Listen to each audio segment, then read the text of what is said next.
疫情肆虐，战火连绵已成常态。而在这多灾多难的一年里，世界的格局不断的变化，有多少的企业还在苦苦的支撑，而又有多少的企业趁着这股风潮逆风转型？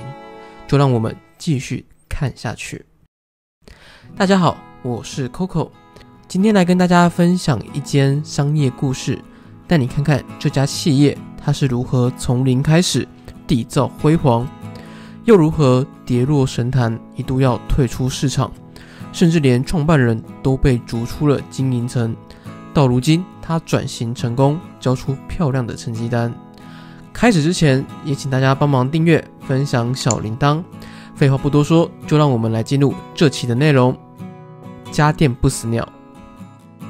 你听过黄色鬼屋吗？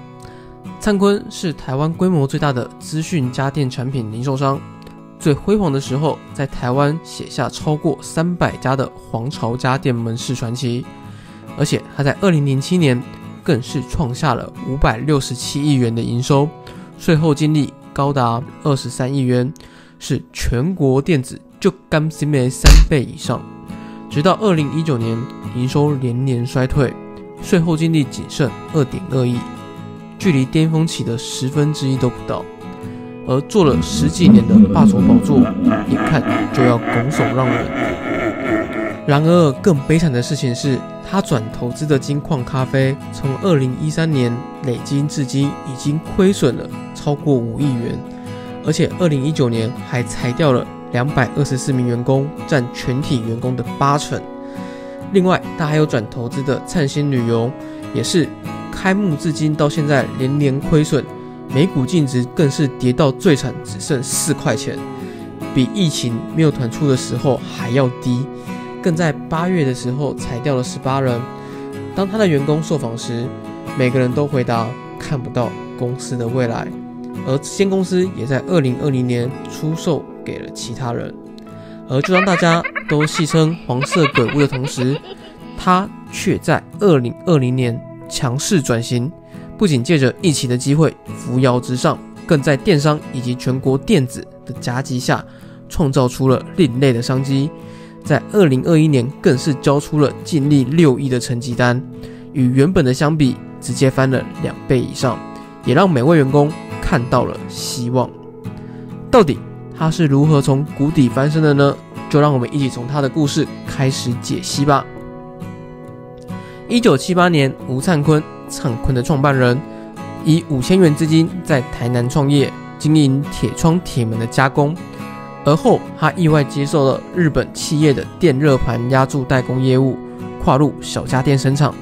从此开始自创品牌 EUPA。 而在最辉煌的时期，还曾是全球煎烤盘最大制造商，在熨斗、咖啡机等小家电的产量也都是曾经的世界第一。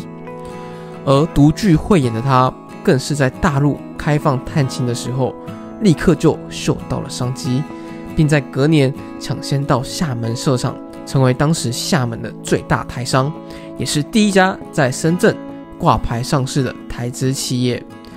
要知道啊，当时台湾的经济实力可是横甩大陆10几条街，但是人力成本却也相对较高，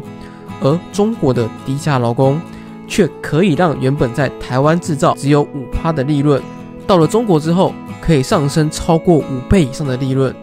但是当时却没有几个人敢像他这么冲，因为那时候台海的情势还是相对紧张。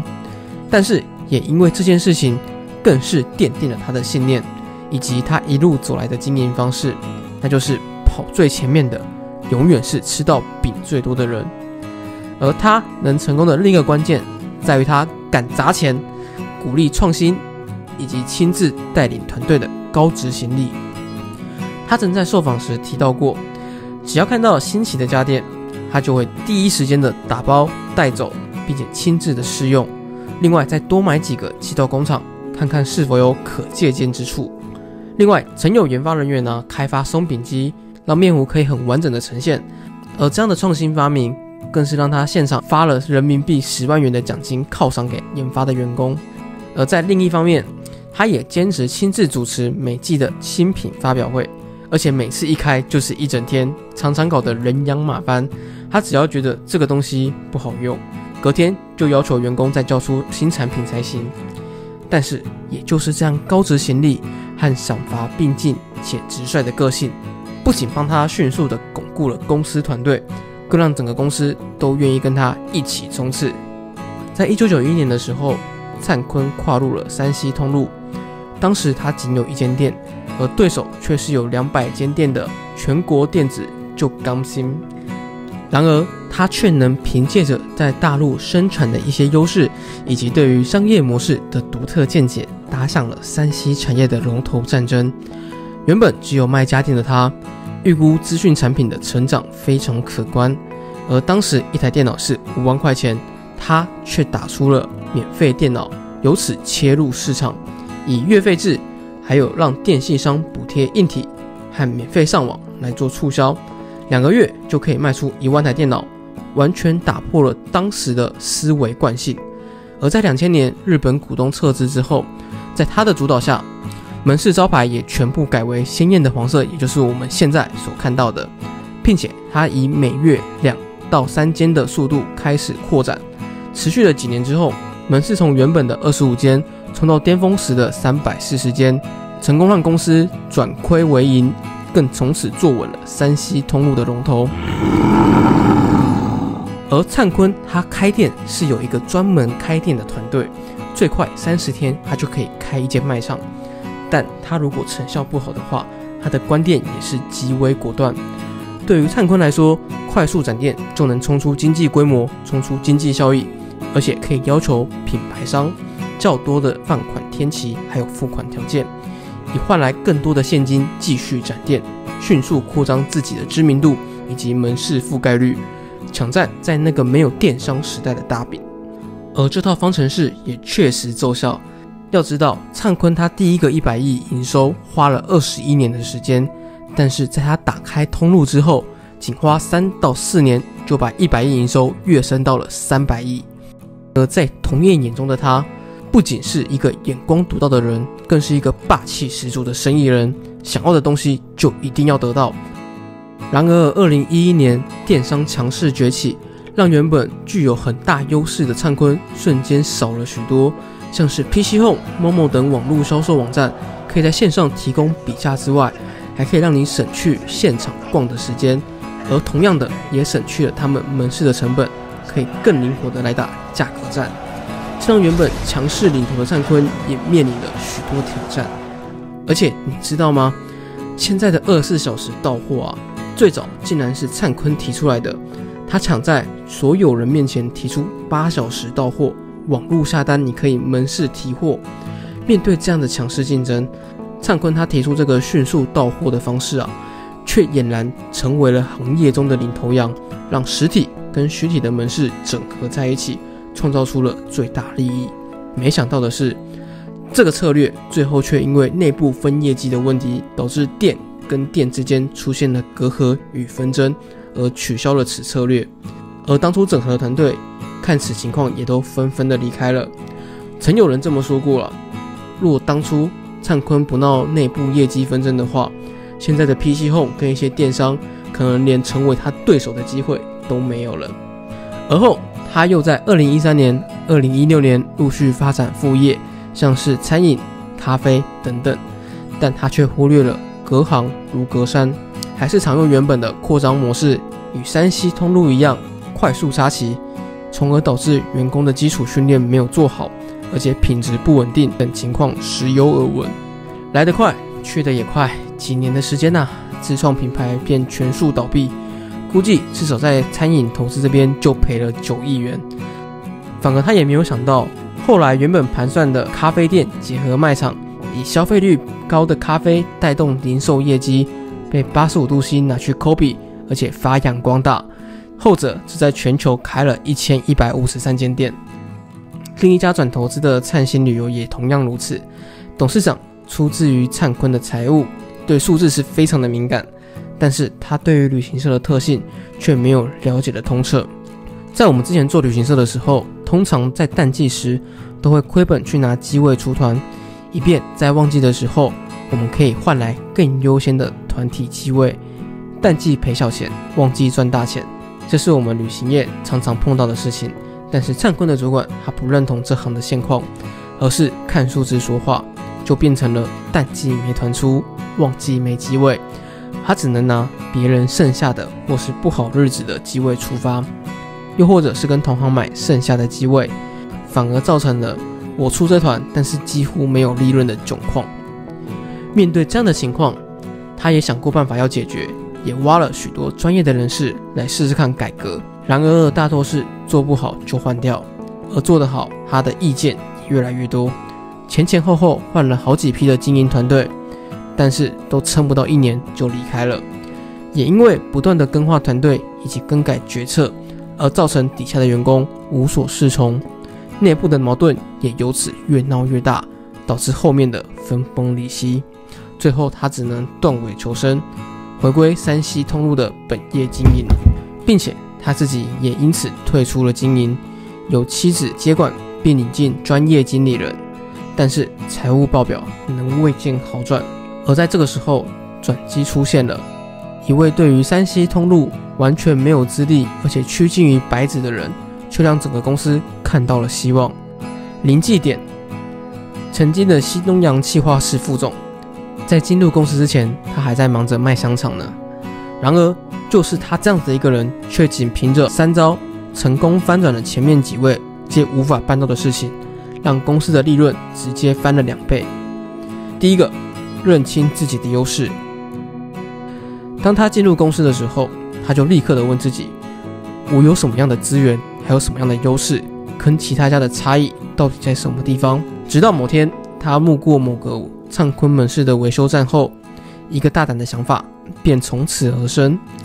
要知道，灿坤早年便与他的供应商，还有像是苹果公司等等签订了产品维修保固的契约，因此他可以在他的门市里面设立电器医生的维修站。然而在早期，这对于公司来说却是极大的财务负担，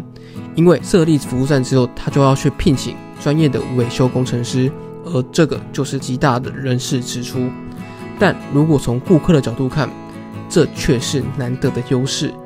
试问，当你买完手机或是电子产品的时候，你会不会想一下维修要去哪里维修？